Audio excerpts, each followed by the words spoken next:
Click on the notification bell for more updates. Haryana में बढ़ते तापमान के साथ ही सियासी सरगर्मी भी दिन ब दिन बढ़ रही है। खासकर राज्य के पूर्व मुख्यमंत्री मनोहर लाल का लोकसभा प्रत्याशी के तौर पर चुनावी मैदान में आ जाने से करनाल लोकसभा क्षेत्र में सियासी सरगर्मी पूरी तरह उफान पर है। यही कारण है कि मंगलवार को छजपुर कला, पानीपत में मनोहर लाल के रोड शो में जनता की भारी भीड़ साथ साथ चलती रही। चिलचिलाती धूप में भी जनता जय श्री राम और मनोहर लाल को जय जय श्री राम का उद्घोष करती रही। ये रोड शो छजपुर कला से शुरू होकर समालखा तक पहुंचा।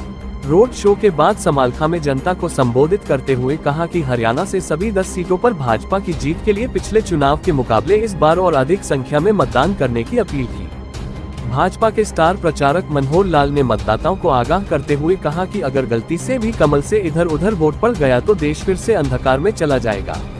ये चुनाव पांडवों और कौरवों के बीच युद्ध जैसा है। एक तरफ दिव्य शक्तियां थीं, कौरवों के खेमे में भाई भतीजावाद था। पांडव अन्याय के खिलाफ थे, सत्य के लिए लड़ रहे थे। आज के कौरव कांग्रेसी हैं और भाजपा पांडव। उन्होंने कांग्रेस के भाई भतीजावाद को कटघरे में खड़ा करते हुए कहा कि कांग्रेसी भाई भतीजावादी है। उनका हथियार झूठ, अफवाहें, पैसा और अनैतिकता है, जबकि भाजपा का हथियार देश की महान जनता है। इस दौरान उन्होंने भाजपा सरकार की उपलब्धियों को साझा करते हुए कहा कि जो कुछ कांग्रेस ने अपने कार्यकाल में बिगाड़ा था उसे मोदी ने पाने कार्यकाल में एक एक कर ठीक कर दिया। उन्होंने कहा कि मोदी सरकार से पहले देश में महज 74 एयरपोर्ट था, जो पिछले 10 वर्ष में बढ़कर 150 हो गया।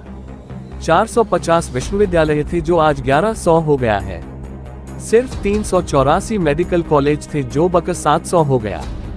जो 60-70 वर्षों में हुआ था उसका डबल सिर्फ 10 वर्षों में हो गया। मनोहर लाल ने कांग्रेस को उसके नेता और नियति को लेकर भी कटघरे में खड़ा किया।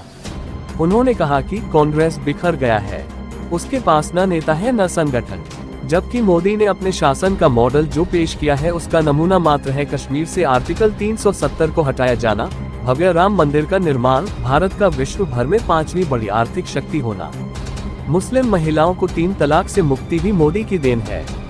मतदाता कांग्रेस के भ्रामक मंसूबा और मोदी की गारंटी के बीच का अंतर समझते हैं।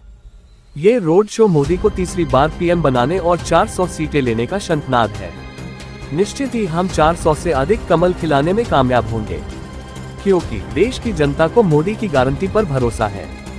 जनसंपर्क यात्रा छाजपुर कला और खुर्द से शुरू होकर सनोली, रिश्तपुर, जलालपुर से होते हुए नन्हेरा, अधमी, जलमाना, बपौली में छोटे छोटे जनसमूह को संबोधित करते हुए भलौर, संजोली, खोजकीपुर, अट्टा, जौरासी के रास्ते समालखा पहुंची। सभी गांवों में यात्रा का जोरदार स्वागत किया गया और गांवों के सरपंचों व अन्य लोगों ने पूर्व मुख्यमंत्री मनोहर लाल को भारी जीत का आश्वासन दिया। समालखा से खबरें दमदार के लिए रतन लाल की रिपोर्ट। समालखा का विषय नहीं है, पूरे हरियाणा का विषय है। और मैं अपने लोकसभा में यात्राएं कर रहा हूँ। आज मेरी तीसरी यात्रा है। अभी 2 यात्राएं 8 तारीख को है, एक 9 तारीख को है। हर विधानसभा में यात्राएं, एक नहीं 2 यात्राएं करने का विचार है। इसलिए ज़्यादा गाँव का लोग जाते हैं, ज़्यादा लोग आते हैं, मिलते हैं, क्योंकि यहाँ कुल मिलाकर लोगों को दर्शन करना इनके हित में होता। विषय में इतना बड़ा विषय नहीं होता। मुझे पूरा भरोसा है कि करनाल लोकसभा की जनता भारी मत से। रिस्पॉन्स कैसे, आपकी फीलिंग कैसी है?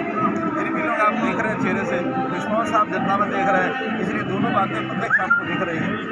अलग अलग गांव में बीजेपी का विरोध किया जा रहा है, उसके बारे में क्या कहोगे? ये विरोध आपके मुंह में डलवा करके कराया जा रहा है। 6 महीने पहले समालखा में आए थे, आपने कहा था 1 महीने में सीएम अनाउंसमेंट काम चालू हो जाएंगे, नहीं तो अधिकारियों को फांसी पे लटका दूंगा। सर, एक भी काम चालू नहीं, ऐसा नहीं है। आप मुझे जो लिस्ट ला के देंगे बहुत से काम। Click on the notification bell for more updates.